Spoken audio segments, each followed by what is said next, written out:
Right now, it is time to bring in Arthur Schwartz. It's time for Arthur Schwartz, the Food Maven. Arthur joins us on a Monday morning. We talk about food, food, food. And Arthur, I don't know if you know it, but a former WCBS employee listens to you along with a lot of other people on our on-demand page and online. And he put a post on Facebook all about the meatballs. The meatballs. Oh, yeah, I John Belmont. Yeah, he's a great guy. He is. And, of course, I have to love him because he promotes me all the time. And no, he made my meatballs for Christmas. Yep. Yeah, I made my meatballs last week before Christmas, but I always have to be ahead of the times, you know. It's like, there are these firemen. Are they firemen? No, football players, sorry, in Philadelphia. That did an album of Christmas songs. Yep. And they was, first of all, they said this was a lot harder to do than they thought it was going to be, and now I lost my track. But anyway, I'll get back to it. I am focused instead on the new year. Happy New Year, everybody. And it's now up to 20 degrees here in Brooklyn. Yay! I never wear hats, but I'm wearing a hat now. It is, the wind whips around my corners, and it must be -0, under zero. Anyway, I'm focused on New Year's, and you know, everybody, that I watch TikTok, and what I discovered on TikTok is that there's this trendy thing of a butter board, meaning you smear butter on a board, and then you top it with whatever you top it with. But who knew that this was, in fact, a thing? I mean, I thought it was a joke when I first saw it on TikTok, because there's a lot of things on TikTok that are just a joke, or at least made to, put there to make you smile. So, but no, it's apparently a real trend, and it was started by a restaurateur in Oregon. He is a farmer, vegetarian, you know, farm-to-table restaurants in Portland, I suppose.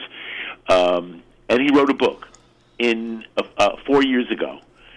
And in the book, he outlined the butterboard thing. And then somebody who is on the butterboard thing is, by the way, I think it's a pretty good idea, except that I wouldn't put it on a board. You know, put it on a beautiful platter, ceramic platter. It's a lot safer. In fact, sidebar, there was a story in Forbes magazine about the butterboard and its health hazards. And one of them I thought was obvious and silly to even mention, which is, you know, you shouldn't eat a whole lot of butter. You don't eat a quarter pound of butter per person. And but an important point is that wood is very porous. And if you're putting butter on it and blah, blah, blah, it's not exactly the healthiest place. I wanted to counter the Forbes article by saying, well, you know, hot, soapy water, which I've been doing for years, is a safe way to get any bacteria off your board. You've got to have really hot water, though. And I guess some boards, bamboo boards, you could probably run through the dishwasher. I hate plastic boards, but what I do have, and I could do a butter board on, is this is a clever idea for anybody who collects good wine, or not even good wine, just wine, or has a store nearby that gets some wine. I say good wine because you want the wooden boxes that good Bordeaux, for instance, comes in. The ends of those boxes are very decorative. It doesn't have to be an expensive Bordeaux, but go to your local store and see if they have any, if you want to do this. And then you cut out a piece of plexiglass that fits over it, and it should overlap by 1/4 of an inch on either side. And you can screw that into the wood, and you now have a very decorative board with a protection on top. There are probably other ways to do that, but I'm not that crafty. You know, there's probably, you could do a polyurethane kind of thing or something like that. You just keep putting coat after coat on a wooden board and seal it. But anyway, the butter board could be the butter platter. And I like this idea. And it reminds me that years ago, when I did entertain on New Year's Day, I'm not a New Year's Eve person at all. In fact, it's hard for me to stay up until midnight. But the next day I enjoy. And as a kid, my sister and I were required to stay home on New Year's Eve pretty much, while my parents did go out. And then in later years, I don't know, I'm not a New Year's Eve guy. But New Year's Day I love. And we always used to go to my grandparents on New Year's Day, which was always a wonderful experience because my grandfather was a wonderful cook. And everybody really was jolly that day. My grandfather was even off from work, which was rare on New Year's Day. So I like New Year's Day. And a big indulgence for me is charcuterie and cheese. So that is, in fact, how I was entertaining 25 years ago, platters of cheese, indulgent cheese, and I'll give a little advice here for making a cheese board, and what they now call a charcuterie board. I don't think we called it a charcuterie board. I said we got a lot of delicatessen, a lot of cold cuts. No, I would say salumi back then. It's the Italian word. So if you like that word better, salumi instead of charcuterie, they mean the same thing. It's cured meats. Salumi board. On your charcuterie or salumi board should be some kind of ham. Could be prosciutto, could be Spanish ham, it could be some kind of could be very thinly sliced Virginia ham, but I don't know where you get that actually. Or Westphalian ham. Then you want some bologna type product, meaning emulsified pork filling, and that could be mortadella. In New York City, there is a butcher. I'm not sure where their main plant is located. Carl Ehmer, Ehmer, and their products are distributed all around New York City. You might be able to get Carl Ehmer bologna. They make a really good bologna packed into a natural casing. It's very good. I must say, it's better than a lot of domestic mortadella. When I lived in Kingston, Carl Ehmer actually had a store across the Hudson River. This is a long time ago. A Carl Ehmer store. He had an outlet there. Well, I'm sure that they exist because I see the products in some supermarkets, and I do buy some Carl Ehmer products. However, I have not seen the bologna except in a small fancy food store in my neighborhood, which is very tragically closed now because of a fire. But it's a hard product. So that, and also you want some kinds of salami on your charcuterie board. And as my father pointed out to me when I was young, we would go to the Jewish delicatessen to get various meats for what we never thought of to call a charcuterie board, but an array of delicatessen meats. Salami was always a good filler, he advised. That's the least expensive of all the products, and so you can get a lot of salami. And there's so many different kinds of salami, and French salami, and Spanish salami, and chorizo is a kind of, I'm calling that kind of salami, and of course various kinds of Italian salami are available here. And then there's, you put together a varied tastes. If there's something spicy, if you're going to an Italian market and they have something spiced up, that's always good to put on for those who like the spice. And then you have to have something to put it on. Now, bread.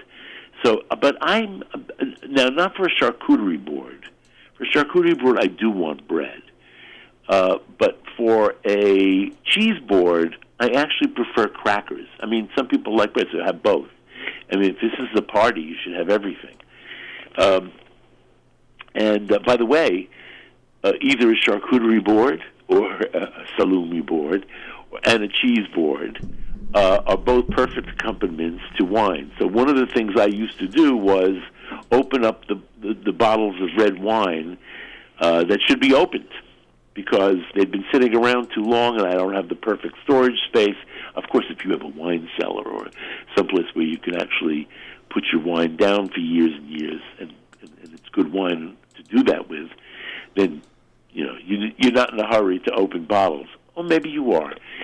So I actually have a couple of bottles of Bordeaux here, which were a gift from a friend who used to be in the wine importing business and is no longer, and is trying to get rid of some wine so he can move from his apartment. So I'm lucky. And this is actually motivating me to do cheese on New Year's Day with the couple people I know who will be around. Everybody I know is sort of traveling this time of the year. I hope they're okay. My friend who went to Florida to visit her family, her sisters, was delayed by a whole day, but she got fair warning. But then when she got to the airport, she was waiting 3 hours for the flight to take off, and then they sat on the plane for an hour before they took off. So, it's not easy to travel. That's why I stay home, truly. Anyway, cheese board. So with the cheese board, you also want variety. For instance, I have some friends who do not like smelly cheeses. And in fact, you should put the smelly cheeses on a separate tray or board, because even people will turn their nose up at the good cheese because it's on the same board. Cheese has gotten very expensive, and I eat cheese pretty much every day. I can't afford expensive cheese, but I'm always looking for a nice, buttery, mild breakfast cheese. And I have various ones that I buy, Taleggio, for instance. But just the other day, I discovered that Gouda is very inexpensive. I bought this I think it was only like $9 a pound. So I've got this really big hunk of cheese that lasted several days. So Gouda is a good bland and buttery cheese. I think it's overlooked these days. It's probably too inexpensive. It's like the cheapest bottle of wine on a wine list is hardly ever ordered. Nobody wants to order the cheapest bottle. So, by the way, it's a good bit of advice. Look at the cheapest bottle the next time you're in a restaurant that has a wine list. Anyway, the cheapest bottle is what people go for. The cheese board. So you want something buttery like that, and also something, I think, nutty, and also appealing to the non-smelly cheese people, would be Gruyere. There's a lot of good Gruyere around. Cave-aged Gruyere, commercial Gruyere. I mean, really, I haven't bought a bad piece of Gruyere in a long time. It's really very good. And Comté, which is the French version of Gruyere, that's around a lot too, and that doesn't cost an arm and a leg. And the one is interesting, I think.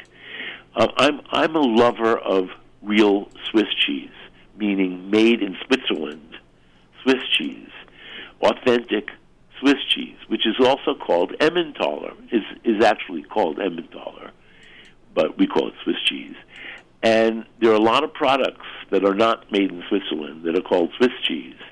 Now, there is a German so-called Swiss cheese that could fool you. But real Switzerland Swiss cheese has a wonderful nutty taste that is inimitable. So you used to be able to go into a delicatessen and get real Swiss cheese. It's very hard to get these days. You have to buy it in a block, in a hunk. So it's perfect for a cheese board.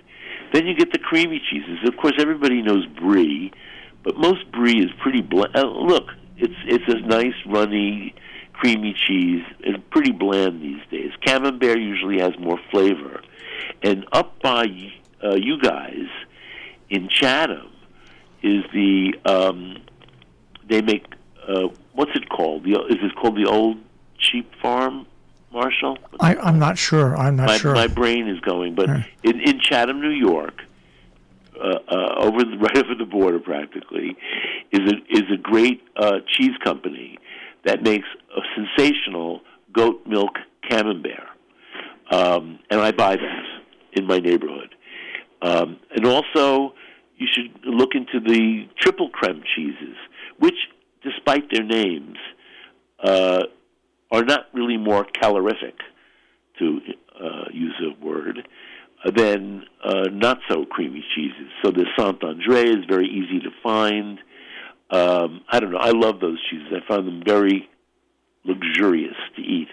And I like crackers. I mean, yes, bread, if you can get, there's nothing like good bread, but crackers are very convenient, I find. And I can eat just a few. And I'm going for whole grain crackers these days, of which there are many brands out there that are good. And then there's also that they call it New York flatbread. But I don't remember New York flatbread being from New York until, I would say, the mid-'70s maybe. I don't know if you remember this, but I actually knew the first people who made this commercially, and it was an accident with them. They were making focaccia, and I don't remember exactly the story about it not rising right, but at the end they put it through a pasta machine and baked it off, and it became these crackers. I used to make my own crackers, which is sort of fun to do, but I'm over it. And the whole point of a cheese board, a charcuterie board, a butter board, a whatever board, is less work for the host. You just put it all out and let everybody serve themselves. By the way, so I just discovered something, that there's something called a peanut butter board. This I actually think is a great idea, especially for a kid's party. But don't use a board. Use a big platter. Spread peanut butter out on the platter, and then you can top it with things that kids want, like M&Ms or sprinkles even. I would like, if I ever did this, I would like to make sections. So you could have a section that's nuts, you could have a section that's chocolate chips or grated chocolate. You could have a section that's M&Ms, or you could do a drawing, an image, I should say, with M&Ms on peanut butter. I mean, think of it. Make flowers with the M&Ms. So many things you could do. In fact, it's a thing for kids to do. You could eat. How about you get each kid a plate smeared with peanut butter, and then tell them to make an image on top, and then they can eat it. You could even give them cookies to put it on, or crackers. Or you could do it healthy. You could do nuts and bananas. I happen to love banana and peanut butter. I don't know about that. You don't like peanut butter and bananas? I like peanut butter, but I don't know about having kids sit around a table.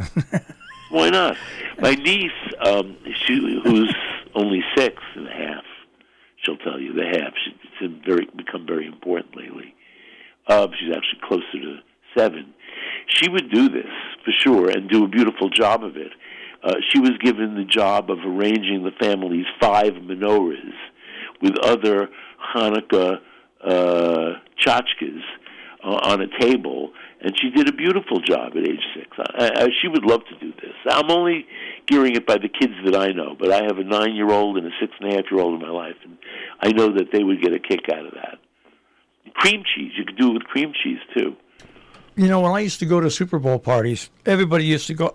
The thing I loved the most was the crackers and cheese. I still like crackers. I would load up my crackers and cheese for dinner the other night. I would load up my plate and I'd keep coming back. Forget about the barbecue wings. Forget about the chili. Forget about this. No one can have bad crackers and cheese. Well, you can.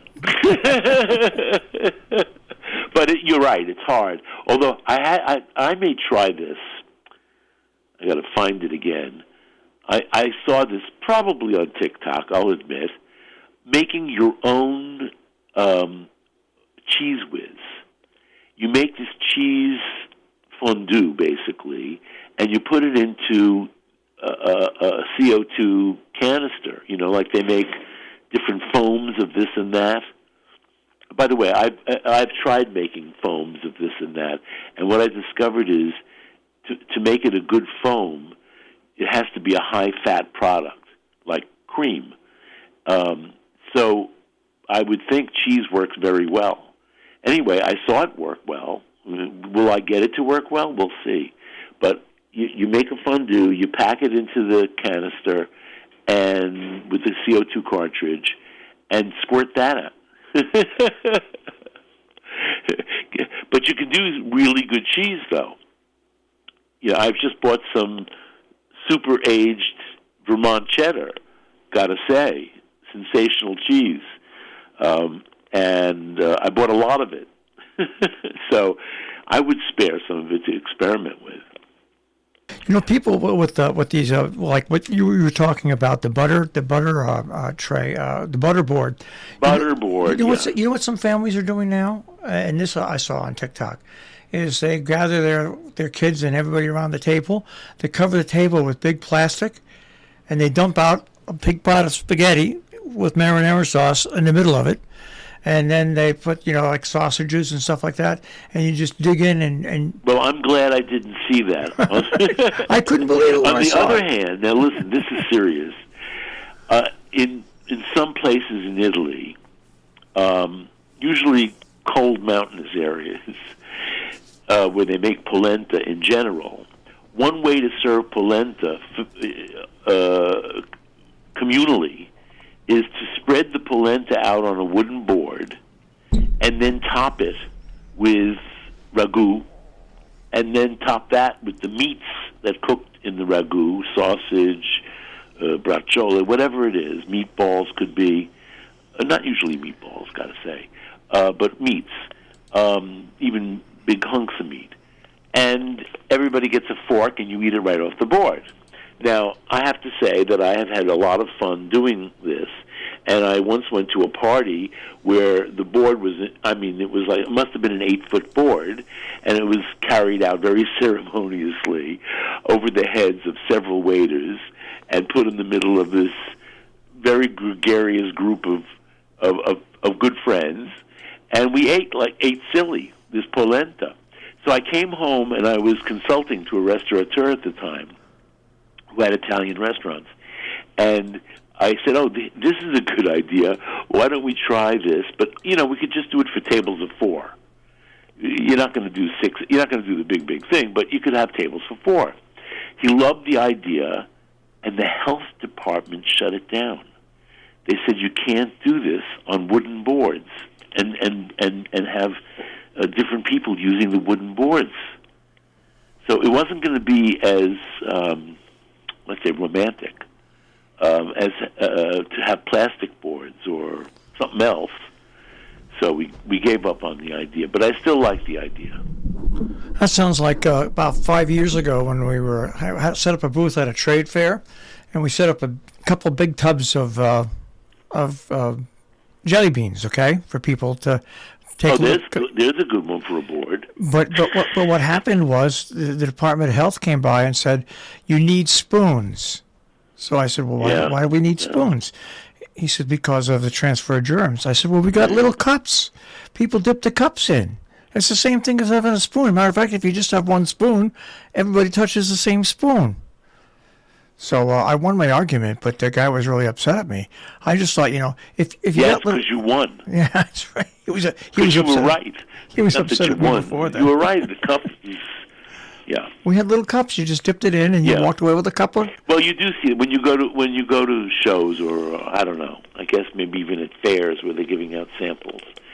They always, they have one cup marked used toothpicks, and the other one filled with new toothpicks. I just said to the guy, how did we ever live through the 50s? That's what I said in the 60s. How did we ever live, period? Let me say, this is funny because it's corrupt, but maybe it's changed. But there's a store I used to go to. Well, I've been there recently, but it's not fun anymore because they used to have all this wonderful kosher Jewish food on display behind glass, but also on top of the counters. And I like to take groups through to give them a little a Yiddish Food 101 lesson because it demonstrated a lot of stuff. Anyway, the health department came along and made them stop doing this. Everything's got to be refrigerated, or heated, and I forget the temperatures. And the health department is correct. Yeah. But there's a store nearby that's still doing this. So I said to the owner of the store that's abiding by the law, although I didn't realize what was going on so much, he said, well, I abide by the law. They think they're above the law. And he says, and that's because they pay somebody off to be above the law. Yeah, so they, and so this other store had their food displays all over the place. And, like big birds, roasted birds on top of the counter. I don't go there. Not because the food isn't good. I don't go there because I don't want to support their lawlessness. And the other store, I go to buy stuff sometimes, but I don't take groups through it anymore. Well, I don't take groups through anywhere anymore. But that's the case.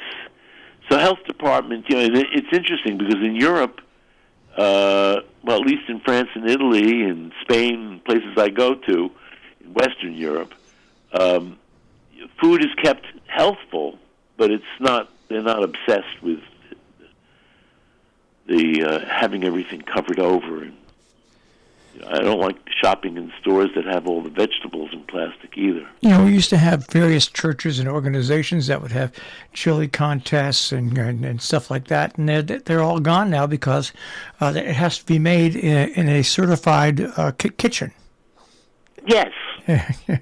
Well, I know plenty of illegal certified kitchens. Because I have the tamale lady. She makes them at home, and my housekeeper delivers them because it's her neighbor. I have a lady who makes me, because I'm not doing this myself. I love mole, but to make a mole is a day's project, and I'm not familiar. It's not something I do, but I do love mole. So I have a lady who at home also makes mole paste. There's a guy who makes prosciutto. Pancetta. Not prosciutto, pancetta, and I somewhere in Bay Ridge, I don't know where, in his basement. I buy that. So we do have illegal black market foods here in Brooklyn, anyway. I'm sure they're all over. Now, there's a couple of a family opened up two stores, one in North Canaan and one in Amenia, Taquina and La España. Anyways, they serve Mexican food, and there's no reason to make mole when you get someone that makes an authentic mole. Yeah, exactly. Well, let me just say that I do like eating at home, and I do like mole. So with the mole paste, now you can buy mole paste in the supermarket. It comes in jars, various brands. I don't know what the better brand is. But when I do it, I just poach chicken thighs in water with one smashed clove of garlic in the water and some salt. Not a lot. You can add it later. And I poach the chicken until it's done. Take the chicken out, and you have really quite a nice broth. And usually 4 thighs takes about 2 cups of water to just cover the chicken and cook it gently. Takes a half hour-ish, maybe 40 minutes, depends on the size of the thighs. And then take them out and put in about a cup, which is probably a jar full of mole paste, and bring it to a simmer, stir it in, and bring it to a simmer and let it simmer for 5 or 10 minutes. And then I like to turn it off. I find it thickens up as it stands. So turn off the heat, and then when you're ready to go to eat, you can bring it back to a simmer, reheat the chicken gently in the mole, and there you go. Rice. Sounds good, yeah. All right. Well, I'm glad you had a good week and a good weekend. Well, it was cold. Yes, well, I know it was cold. It was cold. It was this morning. Christmas yesterday, so I went out with Jewish friends to eat Chinese. It's a tradition, you know. What'd you order? What did we order? What did you order? Yeah. Well, we ordered. We all had soup because it was pretty cold. Yeah. We walked to the restaurant, and it was pretty cold, so everybody wanted soup when we got in there. So I had hot and sour soup. This is my neighborhood Chinese, nothing fancy. And in fact, I order in from them. But the food is so much better eaten in the restaurant. I must say, last night, yesterday lunch actually, we ordered things that I order at home, but it's so much better in the restaurant. So I had hot and sour. Bob and Steve had egg drop with wonton. I don't like their wonton soup. And then we ordered lo mein, roast pork lo mein. They have pepper and salt shrimp, which are lightly breaded fried shrimp on a very it's basically an shredded iceberg salad with both sweet red pepper and hot jalapeno peppers, and it's salty. We liked it a lot, and it right out of the fryer is so much better than ordering it in. And also, not my dish, but two people wanted it. General Tso's chicken. I don't like it because it's just too sweet for me. Maybe I had a piece or two, and then we were ready for a third. To order one more course, and they gave us the bill because they thought we were finished. And you know what? It was way busier on Christmas Day than any other day I've ever seen it. I walk by this restaurant all the time. It's right on my corner. Well, it's a long block down, but still. And it was jammed, and there were people first coming in at 2:30, 3 o'clock. So we thought that later it would be busier. So all the Jews in the neighborhood went to Mr. Wonton. All right. Well, there are two other Chinese restaurants in the neighborhood. I bet you they will full too. All right. Well, we'll speak to you next year. Well, you will be, yes. And, it'll be next year. And you know what? Bean Day, I forgot to even mention. New Year's Day, you have to eat some kind of beans or lentils. Goodbye. Arthur Schwartz, the Food Maven, this morning here on the Breakfast Club on Robin Hood Radio. Report for Arthur Schwartz, the Food Maven, Hillsdale Home Chef. More information, 518-325-7000, hgshomechef.com.